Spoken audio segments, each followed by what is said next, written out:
I think I'm a very, very good manifester. I mean, before I had a teaching in my life.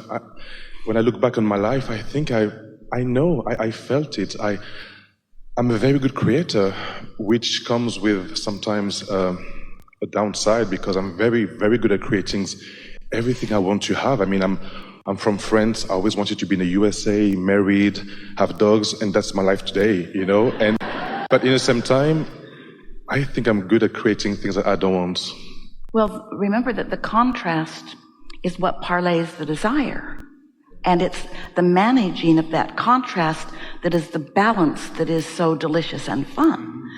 Because if you could ever get it done, and you can't, if you could ever get it done so there wasn't more contrast that was causing you to ask for more, then there would be no energy flowing. And so once you get that clear in your understanding, that sometimes your inner being, you understand the concept of your inner being, the reality of the existence of your inner being. Sometimes your inner being will actually inspire you into something that you call contrast and unwanted, because it's the next logical step to cause you to formulate an asking that will shore up a whole bunch of stuff you've already put into your vortex.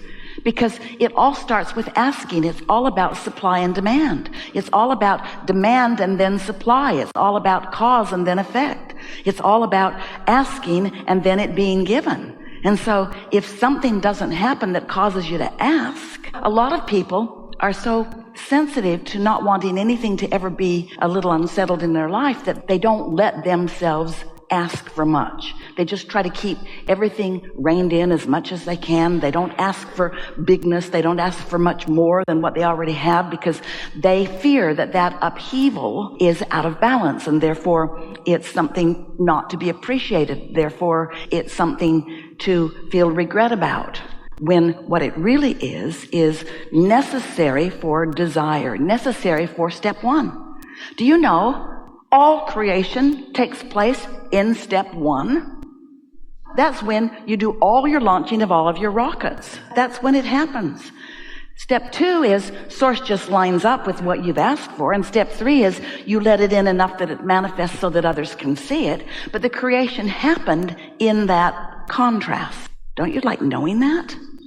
And aren't you sort of ready to stop condemning the contrast and start embracing it and appreciating it and even reveling in the discovering of it? Yeah, it's kind of hard for me now because I'm in a place where, I meditate every day. I'm satisfied, but eager for more.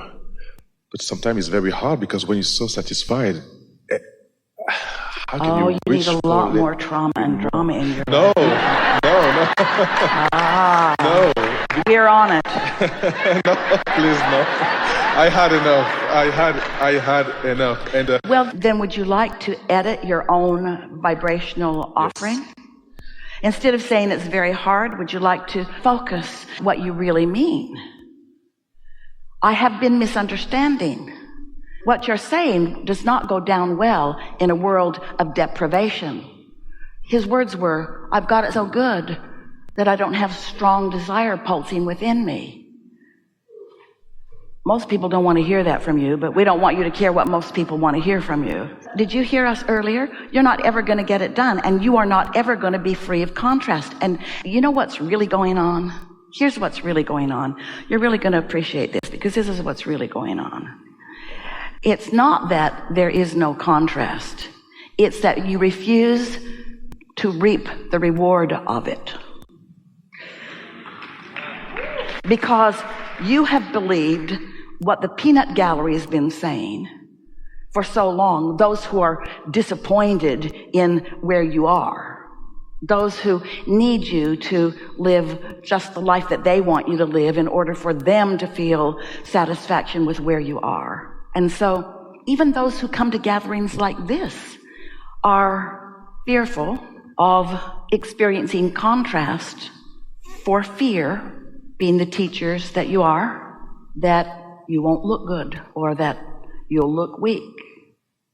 Some years ago we were teaching, it was called the creation box, and you just got some box of some kind, and you just put representations of things that you desired in the box. And Jerry said years before that he had played that same game with a bulletin board where he had cut out pictures of things and made statements of desire, and he'd put them on a bulletin board, and then he hid it in the closet because he didn't want anybody to know that his life wasn't already perfect.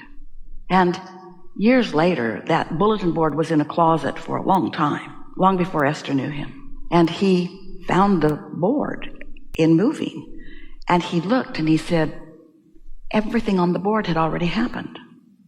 It had happened in a relatively short period of time. But the point that we're making here is he, even in all of his then wisdom, didn't want others to see him as needing or still wanting something, because as a deliberate creator, you don't want to admit that you're still open for new stuff. That's what regret is. Regret is believing that I should be more right now. And I so should be more right now that then I'm not even going to own up to where I am. And we want to say, this is something that is so good to know. This is the brilliance of your inner being. This is the advantage that we have to you. We know where you stand right now, vibrationally, in relationship to everything you want. And we see our work as to call you in the direction of what you want. Because what you want is where you really are vibrationally. So who you have already become is calling you forward. But if you are pretending that you are other than where you are, then you can't hook into that guidance. That would be like, can you imagine your navigational system? So you program in your destination, but when it says Waze would like to use your current location, you say, don't allow.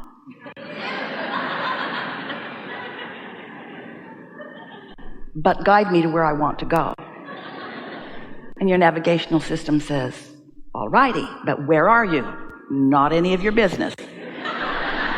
You might not approve of where I am, so I'm not going to tell you where I am. Well, your inner being does know where you are. And so your inner being, knowing where you are, is always giving you guidance. But if you're not owning up to where you are, then you're less likely to recognize the guidance because you're pretending that you're somewhere other than where you are. Does that make sense? Absolutely. Absolutely. Yep. That was a big answer to something that felt like not such a big question, but it was a really big question. Your big question is, things are so good. Are they complete? No. Do you want more? Yes. Can I have more?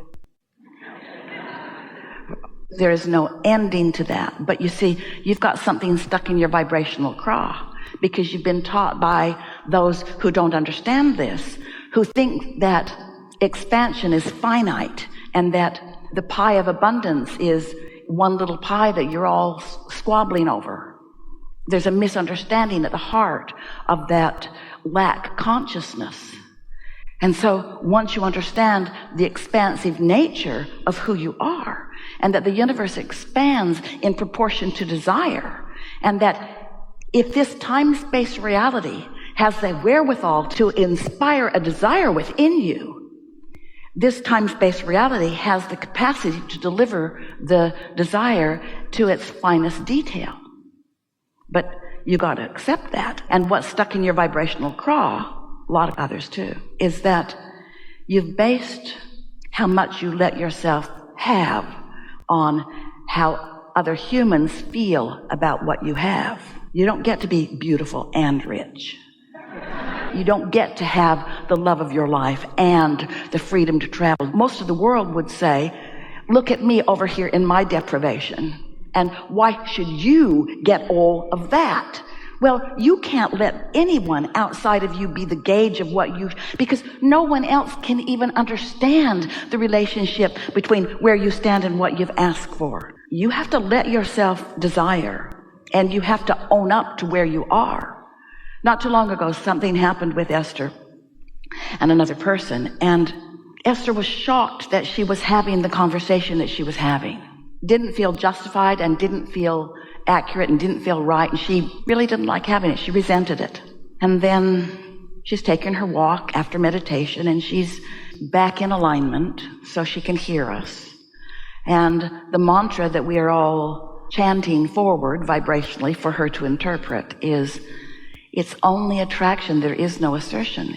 No assertion, there's no assertion. There's only attraction, which means nobody is doing anything to you ever. You're attracting it all. You're attracting it all.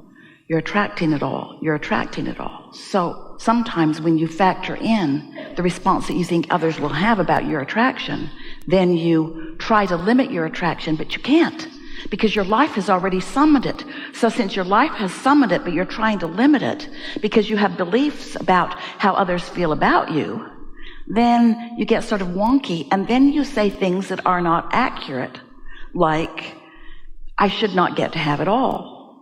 And don't worry, you're not ever going to have it all, because what you want keeps changing and there keeps being more. There's no limit to your ability to attract. We are talking to a person recently, conversation similar to this, not exactly. And this person introduced into the conversation the word vehicle. It was about employment, occupation. We liked the introduction of that concept. So we said, imagine finding a vehicle, liking what you see, and enjoying it for a while, and then looking over there and seeing a more pleasing vehicle. So just step out of that one into this one, and off you go for a while until you see another vehicle. And then you step into that and off you go for a while. And as the audience was listening, because we're always taking the vibrational temperature of the audience as we are moving forward in these discussions, there was a ripple in the room about, really, we get to be so selfish that we get to just choose what's better for us and just keep moving on? What about leaving that vehicle behind and that vehicle behind? What about those that we leave behind? And we say, you don't leave anyone or anything behind, because in your co-creating with them, you have become the essence of what they are. But you can't stand still. You got to keep moving forward. And there are so many people that misunderstand that one fine point, that your inner being is always calling you toward coming into alignment now with who you are, which introduces into this important conversation. This is what we really want you to hear. The path of least resistance. What in the world is the path of least resistance? Path of least resistance and the path of most allowance are the same thing. We say the path of least resistance because we want to make the point that there's resistance on your path, and we want it to be all right with you that there is resistance on your path. We're having that discussion with you too. It's all right for there to be resistance on your path. And it's also important for you to understand that it's resistance that you've put there that doesn't need to be there, but it's okay that it is there. So I've got resistance. You all right with that? You have resistance. It's on your path. You put it there. So does that form in your belly a sort of self-judgment that, why would I do that? Why did I do that? How can I get rid of it? That's not what your inner being wants you, because your inner being knows what your resistance is, which means what beliefs you hold that are hindering you. More important, your inner being knows who you really are and what you want, and knows how to call you around that resistance to what you really want. And that is the dynamic that you were highlighting in this discussion. Because you have normal, source energy approved resistance, because you have beliefs, thoughts, you just continue to think. Your inner being doesn't condemn you like your peers do. Your inner being understands that there is resistance there and just calls you around it. And sometimes when you get called around a little resistance, it feels like you're stepping into a little more resistance. Does that make sense to you? But it's all sort of part of the process. It's all right. So we're just going to wrap this up with this powerful statement. Where you are is enough. And why? Because it has to be enough, because it's where you are. So it has to be enough. It's all right where you are. It has to be enough. Where you're going is the main event, but where you are is all right. It's all right. Where you are is all right. Where you're going is where you're going, but where you are is all right.